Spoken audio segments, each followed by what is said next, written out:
Bonjour et bienvenue dans ce nouveau rendez-vous en Thaïlande, épisode numéro 2. Alors aujourd'hui, je reçois mon invité qui s'appelle Yves Landu, combattant professionnel MMA, 1m73, 70 kg, tu t'entraînes au Phuket Fight Club, c'est ça? Exactement. T'as un palmarès de 21 victoires et 9 défaites, si je dis pas de bêtises. Oui. Alors on t'a vu justement dans les grosses organisations comme le Bellator, justement, qui est une des principales dans le monde du MMA. C'est toujours d'actualité. C'est toujours d'actualité. Donc je me rappelle notamment d'une de tes plus belles victoires, c'était un KO vraiment spectaculaire, un coup de genou sauté. Celui-là qu'on a vu dans l'introduction. Donc coup de genou sauté, ça vraiment c'était une victoire spectaculaire, t'en as gardé un bon souvenir? Ah oui, justement, en plus c'était à domicile. À domicile, ouais. En sortant du Covid, Ouais. il y a toutes les étoiles ils étaient alignées. Ouais. C'était Donc, que du bon, quoi. c'était la victoire qu'il fallait au bon moment. Exactement. Surtout pendant la période du Covid qui était pas simple, j'imagine, pour les entraînements, pour les organisations, pour les combats. Il y en avait peut-être moins aussi, non? Ouais, exactement. Alors en plus, dans le game, tu as démarré assez fortement quand tu as commencé les combats parce que j'ai vu que tu avais fait une série de 7 victoires en entrant dans ce milieu-là. Donc on rajoute à ça aussi, tu étais assez précurseur dans le milieu parce qu'à l'époque, c'était quoi, il y a 10 ans à peu près? Plus de 15 ans maintenant. 15 ans maintenant, donc c'était pas aussi développé. Donc tu partais dans un sport qui était pas du tout connu comme maintenant, qui est pas aussi populaire et médiatisé, Qui était interdit en qui France. était même interdit. C'est vrai qu'il a été autorisé à partir de 2020, Ouais, si je dis pas de exactement. bêtises. Exactement. Donc voilà, tu as fait ça, je pense, j'imagine par passion au début. Oui. Parce que on peut pas avoir, disons, l'objectif que je vais en faire carrière ou je vais gagner ma vie avec ce sport-là, Ouais, comme on exactement. peut penser maintenant, parce que maintenant les jeunes qui voient ce genre de combat peuvent le faire par carrière. Exactement. Donc qu'est-ce qui t'a poussé à t'orienter vers ce style de combat et d'orientation professionnelle? C'est venu de fil en aiguille. Ouais. J'ai commencé les sports de combat avec la lutte. Ensuite, j'ai fait jiu-jitsu brésilien. Ouais. Et je faisais de la boxe en loisir avec Karim Gadji, Karim Gadji, oui, grand champion du monde aussi. originaire de Meaux aussi De également. Meaux aussi, de la même ville. La même ville, la C'est même ça. équipe de danse, Voilà. de tout. Donc c'est le relationnel un peu qui t'a orienté Oui, dans le... je me suis dit, j'ai touché à tout. Ouais. Autant faire un cocktail Molotov et Ouais. faire du MMA, quoi. Voilà, d'en faire... Faciliter l'entraînement en réunissant tout en une seule discipline. une seule discipline. Parce que c'est vrai que, oui, en touchant un petit peu à tout, ça te facilite à ce genre de compétition où c'est du combat libre. Donc, il faut savoir toucher à tout. Parce que si on est que bon à la boxe ou que à la lutte, c'est compliqué. À l'ancienne, ça se faisait beaucoup. D'accord? Vu que le MMA était pas légalisé, vu que c'était compliqué de trouver des combats de MMA, même les entraînements. Ouais, Du coup, il y avait plein de clubs qui faisaient du pied-point, ouais, mais qui faisaient du MMA, mais qui étaient issus du pied-point, ou des clubs du sol qui d'accord. faisaient du MMA, mais qu'ils avaient une base de sol. Et D'accord. là, maintenant, c'est démocratisé. C'est beaucoup plus large. C'est beaucoup plus large et du coup, tu vois des vrais clubs de MMA. D'accord. Alors qu'avant, ça se faisait C'était moins. plus ciblé et puis c'était à toi de trouver t'adapter, de gérer ton voilà. emploi du temps, d'aller de salle en salle pour... et de choisir un peu l'orientation que tu voulais. Maintenant, c'est généralisé. Exactement. C'est des salles plus polyvalentes. Voilà, tout à Ok. fait. Alors du coup, moi, la première question qui me vient en tête, c'est ne regrettes-tu pas d'être né 10-15 ans après, justement, dans cette période où tout est instauré, tout est autorisé, pour atterrir dans cette nouvelle génération qui naît avec le MMA et qui, du coup, peut maintenant en faire librement et peut-être en vivre. Le regretter, c'est un grand mot, Ouais, mais j'aurais aimé, oui, commencer directement avec la légalisation du MMA. ouais. Avec les grandes organisations qui sont venues s'implanter en France. Mais moi, je l'ai connu. Il y en a qui l'ont D'accord. pas connu. Oui, Il y a l'ancienne génération Oui. qui était avant moi. Eux Mm. l'ont pas connu. Tu vois, ils l'ont connu en tant que prof ou spectateur. Hmm. Et moi, je l'ai connu en tant que combattant, du coup, je peux pas m'en plaindre, tu vois. Ouais, ouais, ouais. Je l'ai connu à la fin, mais je l'ai connu quand même. Ouais, ouais, On ouais. va dire, je fais partie de l'ancienne et de la nouvelle école. Je suis entre les deux. Entre les deux, c'est ça. The passerelle, the passerelle. Ouais, ouais, ouais, il y a encore de quoi faire. T'as encore des combats à faire de toute façon. Ouais, Et tout à donc, fait. t'as goûté un petit peu aux deux. Donc, ouais, c'est peut-être pas un regret, c'est peut-être une bonne chose aussi. De Ouais. toute façon, on n'a pas choisi, c'est comme ça. Moi, je pourrais dire que je l'ai vécu, quoi. C'est ça. T'auras vécu les deux générations et Voilà. c'est peut-être pas plus mal. Alors dernière question au sujet du MMA, au sujet de ta profession. Nous déjà, ce qu'on aime bien, c'est que tu gagnes. Déjà dans un premier temps, on te suit, on aime bien que tu gagnes. C'est bien. Et de deux, ce qu'on attend quand tu gagnes, c'est ta fameuse célébration. On voit que tu es plutôt énergique. Tu nous tapes des saltos, tu nous tapes du breakdance au milieu de la cage. D'où ça te vient? Ça t'a été breakdancer avant le combat Exactement. J'ai été breakdancer professionnel professionnel? au sein du groupe Fantastic Armada, Fantastique Armada, champion du monde, vice-champion du monde, vice-champion du monde, champion d'Europe, champion de champion France, d'Europe. originaire de Meaux aussi également. Voilà. Bah, j'ai eu ce goût au show Au show. du breakdance, tu vois. Spectacle, représentation, Exactement. l'ambiance. Exactement. Et je l'ai gardé avec le MMA D'accord. en signant mes prestations en faisant du breakdance. Tu t'es posé la question à un moment donné, est-ce que je continue la danse? Est-ce que je continue dans le fight? Exactement. C'était une question dure ou ça a été assez évident pour toi? Ben, ça a coulé de source. Moi, quand je suis une personne disciplinée Oui, et je me suis dit, je pouvais pas faire deux trucs à 100%. ouais, Ok. Du coup, j'étais obligé de faire 50-50. Du c'est vrai. coup, pour être à 100%, il faut faire des sacrifices dans la vie, il faut faire des choix Un choix. stratégiques. Ouais, Et je me suis dit, j'ai presque tout vu, enfin j'ai tout vu dans le monde du breakdance d'accord. et j'ai voulu du changement. Moi, je Ok. suis pas un mec qui arrive et qui fait toujours le même truc, le même truc. Moi, je suis un mec qui veut Il y a le évoluer. renouvellement Voilà, et exactement, non-stop. Je veux évoluer, évoluer, d'accord, évoluer. J'aime d'accord. pas rester figé à ma Donc place. là, tu avais déjà fait un peu le tour pour toi à Voilà. propos du breakdance. J'ai fait pratiquement toutes les compétitions Les du monde compétitions. entier. J'ai voyagé dans le monde entier avec Ouais. le breakdance. Super. Et je dis, bon, vas-y, on tourne la page, maintenant on va changer, Ouais, on va faire du sport de combat qui a rien à voir, ouais, ouais. mais qui m'a vachement apporté, le breakdance m'a vachement apporté dans la C'était une MMA. question que je voulais te poser. Quel avantage ça peut te donner d'avoir eu un passé de breakdancer? Quelle est la chose positive par rapport à ça? Quel est le lien entre les deux du coup? Savoir gérer le stress déjà, D'accord. savoir gérer l'adrénaline devant Hmm. ton public, Ouais, de dire, genre je le prends comme un show, tu d'accord. vois. Donc le show, je le donne avant le Ouais, combat, pendant le combat et après le combat. Donc ça, c'est via l'esprit breakdance. d'accord. Et ça m'a vachement aidé au niveau de l'explosivité, au niveau de l'espace aérien, tu vois, Souplesse la aussi? souplesse, Ouais. au niveau de la gestion de l'espace. Ouais, c'est vrai, c'est vrai. Parce que c'est vrai que quand on se retrouve au milieu d'une cage, avant c'était que du ring, là c'est une cage qui est Ouais. beaucoup plus grande, qui a un espace beaucoup plus ouvert. Avant, c'était sur une scène, là, c'est dans une cage. Voilà. Donc t'apprends à gérer ton espace, surtout en breakdance, quand t'as une petite scène, j'imagine. Faut pas que tu te loupes, parce que sinon c'est Exactement. l'accident direct, quoi. Exactement. Donc c'est vrai qu'il y a pas mal de liens finalement qui raccordent les deux et c'est certainement ça qui t'a aidé à faire des belles performances dans ce sport. Tout à fait. Ok.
Salut Yves, alors on se retrouve, je viens te voir sur le terrain même, donc du coup pour voir un peu partager ton quotidien, à quoi ressemble une journée quotidienne chez Yves Landu. Salut à toi. Ben là, tu es venu dans mon QG, Ouais, Phuket Fight Club. Une journée typique de Yves Landu. Je me réveille, je viens à 7h30 ici d'accord, pour m'entraîner ouais. jusqu'à 9h. Ensuite, je rentre chez moi, je fais ma sieste. Sieste, manger j'imagine. Ouais, je mange un peu, Ouais, je fais ma sieste et je reviens ici pour 4h30 4h30, et entraînement une deuxième fois. ok. Et Jusqu'à quelle heure? toujours c'est 1h30, 2h 1h30, maximum. 2h, pas plus. Ouais, 1h30, 2h C'est maximum. déjà pas mal, 2 fois par jour. Ouais, voilà, tout à fait. Après, je rentre à la baraque, pareil, je mange et Temps libre. repos. Ouais, Voilà, temps libre. repos quoi. Ouais. De temps en- et, ça, je fais ça 4 fois dans la semaine. 4 fois dans la semaine, Oui. t'as 2 jours de repos? Je mets 2 jours de repos. Enfin, le lundi, c'est 2 entraînements. Mardi, 2 entraînements. Mercredi, un entraînement. Ou si je suis cuit, bah, des off. Après, jeudi 2, vendredi 2, samedi 1, D'accord. dimanche off. Tu suis un peu ton rythme ou ton corps, si tu sens que Ouais, t'as un j'ai petit fait coup de tout. mou, Exactement. tu forces pas et tu te Ouais. prends un jour off. C'est bien, t'as cette liberté. Exactement. Et 2 fois dans la semaine, je me fais des accélérations de récup. C'est-à-dire en faisant des ice-baths, Ah, les bains d'eau froids, glacés, bains d'eau glacée. très dur hein, à faire. Ouais, mais très dur à faire. Et bon, c'est bon pour la santé, C'est quoi. bon pour la santé, un mal pour un bien, comme on disait tout à l'heure. Exactement. Donc comme ça régénère bien, hein, d'après ce que j'ai compris, ça Voilà. régénère bien tout ce qui est musculaire. Musculaire, courbature, les hématomes, pour la peau, D'accord. pour Cicatrisation, tout ça. cicatrisation, exactement. Juste immunitaire à 100%. Et Ça voilà. coche toutes les cases, quoi. Voilà. Du coup, j'ai découvert avec toi cette salle. Je la connaissais pas du tout. Franchement, je la trouve top. C'est complet. C'est tout neuf. En Il y a plus, tout. elle est récente, non? Ouais. Elle est rénovée. Non, elle est pas Rénovée, rénovée. d'accord. Elle existait avant. Ouais. Ils l'ont agrandi, on va dire. Agrandie. Donc Ouais. là, c'est un gros complexe. Il y a vraiment plusieurs sections. Il y a la section MMA, la section boxe taille, CrossFit, CrossFit. boxe taille, MMA, et détente aussi. détente. Ouais, on a l'arrière-plan qui est plutôt Il y a même détente. des apparts. Les apparts qui sont Ouais. juste derrière, on voit les chambres Voilà. où les gens peuvent loger directement pour être dans l'ambiance du matin au Voilà. soir, quoi. Ceux qui veulent manger, sport, dormir, sport. Cauchemardé sport. Voilà, tout sport, mais ils viennent ici, QG, tout ça. Oh, ok, bah écoute, c'est vraiment complet. Donc, t'avais fait d'autres salles auparavant, non? Bah, j'ai tout testé, moi. Tout testé. J'ai testé toutes les salles pour avoir mon propre opinion. Je vais pas attendre l'avis des autres, non, j'ai dit, je vais faire mon propre avis. Je vais tester de moi-même pour avoir mon propre opinion. Et C'est choisir ce que j'ai fait, où tu vois, te je suis poser. parti à Bentao, je suis parti au Tailleur, je suis parti au IKEA, Phuket Fight Club, je suis passé à Simbi, Ah oui, Phuket Grappling Academy, ouais. et j'ai fait mon propre opinion et j'ai opté pour Phuket c'est là Fight Club. c'est là que tu préfères, du coup. Voilà, et Phuket Grappling Academy. Ok, top, top, top. Je jongle entre les deux salles. En tout cas, voilà aussi, on a vu, hein, j'ai fait une petite prise un peu de l'entraînement. C'est bien intensif, il y a beaucoup de monde. Ouais, C'est un endroit qui a l'air de plaire. Il y a des professionnels vraiment de toutes les origines. il y a tout niveau. À tout niveau, toutes les origines, c'est ça qui est bien. Voilà, donc toujours en parlant de combat, il y a une grosse actualité. C'est pour ça aussi que je voulais te voir avant, pour voir un petit peu ton avis par rapport à ça. Il y a 3 gros combats qui arrivent, aussi bien boxe ou free fight. Le premier match, c'est... Doumbé versus Baki. Voilà, ça en parle beaucoup sur la toile, hein, ça Ouais, fait ouais. des millions de vues dans tous les sens. Ah, c'est 2 combattants français et c'est en France. Du C'est coup, en ça- France, ça va être à Bercy. À Bercy, exactement. Bercy. Avec le OPFL. Ok. Donc voilà, qu'est-ce que tu penses déjà de ce premier match? Si en 2-3 mots, si tu as un pronostic, si tu as peut-être une petite analyse par rapport à cette première rencontre. Mon pronostic, je donne Doumbé gagnant. Mais gagnant, je Euh, précise le round ou pas, t'es chaud? Deuxième round. Deuxième round. Arrêt de l'arbitre. Ah, c'est ce que beaucoup disent aussi, c'est vrai qu'en regardant un peu les interviews. Ouais. Du coup, le lendemain, ça enchaîne un autre combat aussi qui est assez intéressant, c'est encore la reconversion de Ngannou. Ngannou versus Joshua. Voilà, qui attaque directement les plus grands champions de poids lourd à l'anglaise. Du coup, là, pareil, ton petit pronostic par Bah, je rapport à vois Ngannou gagner par KO. KO. Ouais, KO, mais je sais pas quel round. Mais Ah je sais ouais. qu'il va gagner par Là, KO. c'est bon. Hein. Il était déjà pas loin du KO au match Ah, précédent contre, avec le Tyson. King of the King. Voilà. Donc là, on n'est pas à l'abri qu'il nous sorte une patate de l'enfer. Exactement. Et encore le lendemain, du coup, on va pas beaucoup dormir. Faut que je regarde les heures en Thaïlande parce que c'est un peu compliqué. Mais en fait, non, les heures en Thaïlande, c'est nous, généralement, pour regarder l'UFC, on se lève le matin. Le matin, Ah, c'est vrai. en Bah, fonction du pays où ça joue, c'est un Bah, peu faut se compliqué. lever, faut se lever la nuit. Hein. Ouais, Pour le premier combat, ouais. les autres combats, ça va. Du coup, ouais, pour Ngannou, ça va être Ça va être 2-3 heures du matin. 2-3 heures du matin, je crois, parce qu'ils font beaucoup de shows. Je me rappelle d'avoir regardé un match, on avait beaucoup attendu. 3 heures du matin. Et du coup, bah, encore le lendemain, aussi très important, c'est BSD, Benoît Saint-Denis versus Dustin Poirier. Par contre, ça va être un combat très engagé. Très engagé. Là, pour désigner un gagnant, ça va être chaud. C'est chaud. Mais moi, je suis pour Benoît. C'est pour Benoît, donc le cœur est pour Benoît, Le cœur est pour Benoît. C'est mais la t'as pas famille. encore une idée pour l'issue du match. Je souhaite la victoire. Ouais, Il va laisser des plumes, hein. ouais. Mais je crois en lui. Je crois en lui. On croit en lui, on a envie de le voir parce que ça pourrait être vraiment une opportunité de monter dans le classement mondial. Exactement, ça serait magnifique Ouais. pour lui, pour le MMA français. MMA français, toute la France va être derrière Ouais. parce que c'est vraiment lui là qui nous représente Ouais, vraiment exactement. à haut niveau à échelle mondiale. Là, en ce moment, à l'UFC, c'est lui le fer de lance, quoi. C'est ça, parce qu'il y avait eu précédemment Gann. Gann.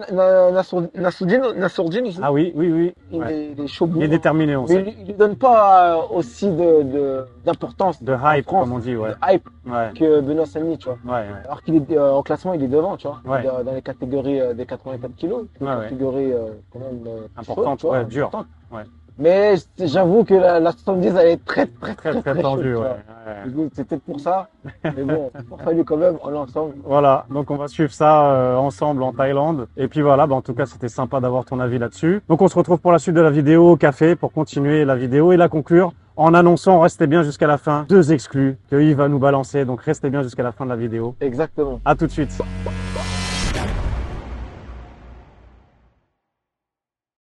Maintenant, on va parler un petit peu de la Thaïlande car c'est le concept de cette chaîne et c'est ce qui nous intéresse. Let's go. Alors, première question basique, depuis combien de temps tu connais et depuis combien de temps tu vis en Thaïlande ou tu visites la Thaïlande? Alors, je connais la Thaïlande depuis 8 ans de ça maintenant. 8 ans, Et je venais chaque année en training camp. d'accord. Jamais en vacances, que du... Non, que du training D'accord. camp. Je faisais que du training camp. Je venais un mois. Ouais, Généralement en période hivernale, janvier, février. ouais, Et cette année, je me suis dit, bon, je vais tester la Thaïlande hors période hivernale française. pour appeler peut-être la basse saison La en basse Thaïlande, saison, c'est ça? voilà. D'accord. La mousson. Ok. Parce que j'avais plein de préjugés Ouais. dus aux gens qui me disaient, oui, Ça pleut tout le temps, tous ça les fait tout le temps, jours. c'est la merde, patati patata. Ce Et qui n'est moi, pas vrai. je me voyais, je me projetais de vivre ici pendant toute ma carrière sportive. D'accord. Du coup, je suis venu tester la Thaïlande au mois de Juillet. juillet dernier là, et pendant la période mousson, et j'ai vu que en fait, Normal, ça va. c'était normal, c'était C'est vivable, vivable. 1000 fois mieux C'est qu'en des averses, France, c'est ça. il y a des inondations des fois, hein, notamment dans Phuket, dans Patong, mais c'est pas tous les jours. Ça En va être- France aussi, il y a des inondations. Exactement. Et voilà, tu vois. Et au final, je crois qu'il pleut beaucoup plus en France hein, sur l'année. Et même avec le soleil et la température, même quand il pleut, genre, Ça va, c'est vivable. tu peux sortir dehors. C'est ça, tu peux même te baigner entre deux averses, Exactement. l'eau est toujours bonne. Ouais. C'est l'avantage. C'est vrai que beaucoup de gens ont des préjugés là-dessus. Hein. La basse saison, après, c'est sûr, il y a des mois qu'il faut peut-être plus éviter, peut-être septembre, octobre, novembre. Moi, j'étais juillet jusqu'à novembre. Non-stop. Ça m'a pas. Ça t'a pas dérangé gêné quelque plus que chose, ça. hein. Ouais, voilà. tu vois. Donc ça t'a pas freiné à aller à l'entraînement ou quoi Même que ce pas. soit. Bah, j'étais en pleine prépa en plus. Ouais, donc pas le choix, quoi qu'il Ouais, arrive. c'est ça, ouais. Et tout est à proximité. Tout à proximité, facile, t'as ton véhicule, Facile d'accès. moto, Exactement. donc facile d'accès, il y a pas de bouchon, il y a pas de... En moto, il n'y a pas de bouchon. Voilà, surtout. Même en France, quand j'étais en France, j'aime pas trop les voitures à cause des embouteillages, tout Ouais, ça. ouais, Donc moi, je suis plus moto, un plutôt biker, tu vois. ouais, deux roues. Et ça facilite, c'est un gain de temps. Là, tu roules avec le soleil. La liberté, le sentiment de liberté, de mouvement qui est Tout à fait. assez unique. Mais du coup, qu'est-ce qui t'a donné ce déclic maintenant de tenter l'aventure plus sur du long terme plutôt que de visiter, de venir juste pendant un mois et faire le training? Qu'est-ce qui t'a fait le déclic? Qu'est-ce qui t'a poussé vraiment à te dire, bon là, je me tente sur du long terme à rester principalement en Thaïlande et faire des voyages pour mes combats ou retourner en France de temps en temps? Bah, le changement, comme je disais Ouais. auparavant, j'estimais que j'avais fait le tour Pareil. de, Ce qui de est France, France, région parisienne, ouais, tout ça, même de la France entière. la France. Je voulais changer d'environnement. D'accord. La Thaïlande me convenait, cocher toutes les cases. Ouais, Entraînement magnifique, ouais. bonne ambiance, nourriture saine, Scène température optimale, stable. stable et genre, je peux pas trouver mieux hein, qu'ailleurs. Bah, c'est rassurant d'être stable et en plus, je sais pas, moi, une question bête en tant que fighter, est-ce que cette chaleur est bénéfique aussi à l'entraînement? Parce qu'on On dégage, on sue plus, on plus en cardio peut-être, non? Ben, je préfère souffrir à l'entraînement Ouais, et avoir un combat facile que le contraire. ouais, Avoir la facilité à l'entraînement et la difficulté au combat. Tu ouais, c'est logique. Donc les conditions, même s'il fait chaud dans la salle, tu transpires au moins, ça fait perdre du poids, peut-être plus facile à accéder à son poids Exactement. avant combat, non? vois. Exactement. Top. Alors en parcourant un petit peu YouTube, je suis aussi le petit combattant Paul Denat, assez jeune, qui fait un peu le buzz sur les réseaux en ce moment. Mhm. Et du coup, il était venu là tout récemment en Thaïlande, donc je regardais un peu son retour. Donc il avait quand même bien aimé, mais le côté négatif qu'il trouvait, c'est qu'il trouvait, pour lui, en tout cas de son opinion, de son avis, qu'il n'était pas assez productif en Thaïlande, dû justement à la belle vie, au beau climat, la plage qui est à côté, les tentations, tout ça. Donc il avait du mal à se cadrer, et au final, il préférait dire que il se trouve plus productif en France, étant fermé chez lui, aller qu'à l'entraînement, etc. Est-ce que c'est un problème que tu rencontres? Est-ce que la productivité est plus dure en Thaïlande ou c'est l'inverse? Pas du tout. Moi, je pense que c'est l'inverse D'accord. à ce qui me concerne. Et après, c'est toute une question de discipline. Hein. Bah, lui, il est jeune. C'est ça. Moi, T'as déjà l'expérience. j'ai déjà l'expérience, tout ça. Je suis Cadré. depuis jeune, je suis cadré, donc je suis discipliné. Je sais ce que je dois faire. Et même la motivation, elle peut changer, elle peut descendre, Oui. monter, mais la discipline, Humain. elle reste la même, tu vois. C'est ça, c'est humain. On peut pas suivre ses projets en fonction de l'humeur ou de l'énergie des fois. En fait, il faut le faire mécaniquement, quoi. C'est automatique. Voilà. Bien faire quelque chose que tu n'aimes pas faire. Bien faire quelque chose que tu n'aimes pas faire. Voilà, si En t'apprends, sachant que c'est pour ton bien. Ça peut te rapporter que du bien. c'est ça, pour atteindre ton objectif. Donc c'est pas un problème. T'arrives bien à allier le fun, les plaisirs de la Thaïlande, plus le côté pro. Il n'y a pas de problème que des solutions. S'il n'y a pas de solution, c'est qu'il n'y a pas de problème. Ben voilà, c'est très bien résumé. Et vous l'en dit Yednao. En parlant justement des petits plaisirs de la Thaïlande, on va passer au côté nourriture. Est-ce que tu as découvert des plats, des fruits? Quelle est ta nourriture favorite? Quel est ton plat préféré si t'en as un? J'ai un dessert préféré. Ah, C'est le mango sticky rice. bah le classique. Alors en Thaïlande, ils en ont pas beaucoup, mais celui-ci, il est populaire. Ah ouais. Il fait souvent l'unanimité. Je fais d'aide pour ce Ouais, dessert. ouais. Alors il est fait de différentes façons, mais Quoi qu'à Krabi, j'ai goûté un dessert. Enfin, c'était mango sticky rice ouais. avec une boule de glace. Ah, un peu revisité. Alors. À revisiter. Peut-être à l'européenne, peut-être qu'ils ont. Ouais, ouais. Ok. Donc ça, c'est ton plat favori. Ouais, ouais, mango sticky rice, c'est mon plat favori. Faut pas en abuser quand même pour l'entraînement. Non, oui, oui, toujours, avec modération. Ok, modération. Donc voilà, plein de choses positives en Thaïlande, la vie plutôt facile. Est-ce qu'il y aurait quelque chose qui te manque? Est-ce qu'il y a quelque chose de négatif ou voilà, qui te manque en Thaïlande qu'il n'y a pas, que tu aimerais bien trouver par exemple? Alors, je dirais le suivi médical pour un sportif de haut niveau. Pour un sportif de haut niveau. Donc Pour un sportif tout court. tu trouves pas ce genre de service-là? Non, en France, t'es encadré par ostéo du sport, Ouais. kiné du sport, médecin du sport. D'accord. Quand je dis sport, c'est bien vraiment spécifique. Spécialisé, parce que, c'est pas un généraliste. voilà, il y a médecin généraliste et médecin du sport, c'est D'accord. deux trucs différents, tu vois. Ouais. Les médecins généralistes vont te prescrire des trucs pour des mecs lambda, alors que le médecin sportif va te prescrire un programme ou des soins Adapté, adaptés spécifique à ton sport. à mon sport, exactement. D'accord. C'est des médecins qui ont été formés pour, donc Ouais. vraiment. Et ça, donc, t'en Ça, trouves pas. ça, c'est un grand manque en Thaïlande. Alors peut-être qu'il y en a du côté de Bangkok, je sais pas, où le sport est un peu plus actif. T'as pas trouvé. Non, j'ai pas trouvé. Donc ça serait la chose à améliorer du coup. Oui, C'est important de savoir parce qu'il y a beaucoup de gens qui viennent faire du sport de combat ici. Donc c'est très développé niveau stade, niveau entraînement. Maintenant, il manque encore ce lien, ce suivi médical. Alors, et voilà. ok.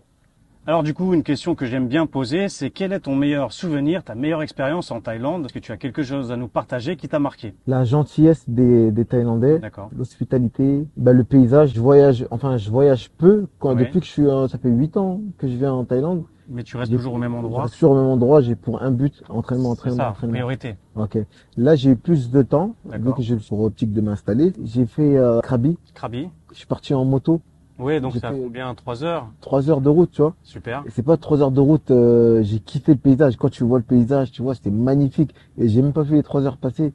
Et j'ai contemplé le paysage. Je Ouais. voyais comme ça, j'étais comme ça. On comme passe un au milieu enfant. des montagnes, Et, des fois, au pied de la route, c'est assez magnifique. impressionnant. C'est vrai que c'est un pays très nature et c'est vrai que des longues routes toutes droites là comme ça et le plaisir quoi d'être Ouais. en deux roues. D'être libre, tu sais, tu te sens libre, Ouais, peut-être, ouais.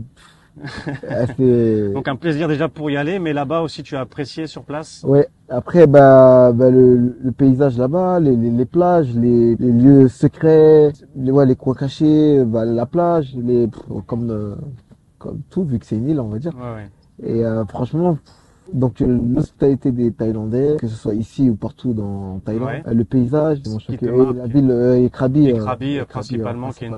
Vu que j'ai fait que ça, vu que je fais pas trop de visites. On te le souhaite quand touristiques, tu auras le temps entre deux. Si tu restes là maintenant principalement entre deux combats, tu as certainement un peu de temps de pause et ce qui te permet Exactement. de visiter. Des fois un coup d'avion, on peut aller à Samui ou plus dans le nord. Donc écoute, c'est très bien, je te le souhaite de visiter parce qu'il y a vraiment plein de belles régions. Très beaux souvenirs, je valide. Ok, donc on arrive au terme de cette interview et on finit toujours par quels sont tes projets à venir, quelles sont la suite pour Yves Landu du coup au niveau professionnel ou personnel? Alors niveau professionnel, là je suis en pleine prépa car je combats le 17 mai. 17 mai? C'est une exclue que je te J'étais pas donne. au courant, ça. Ouais.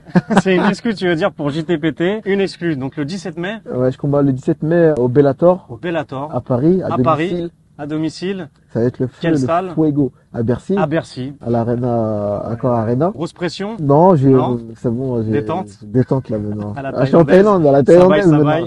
vaille. Ça va. Encore une autre exclue. Je compte aussi, j'ai pour projet d'ouvrir une salle en Thaïlande, Wow. une salle de sport. Excellent. Du coup, je suis en démarche, tout ça, Démarche en repérage. repérage, tout ça avec Associé. avec mon associé qui est Wicked One. D'accord. Gros projet, là. Un gros projet, ça va être une salle du futur en Thaïlande, en Phuket notamment. Beaucoup de communautés, on va dire Phuket Fight Club, grosse communauté brésilienne. D'accord.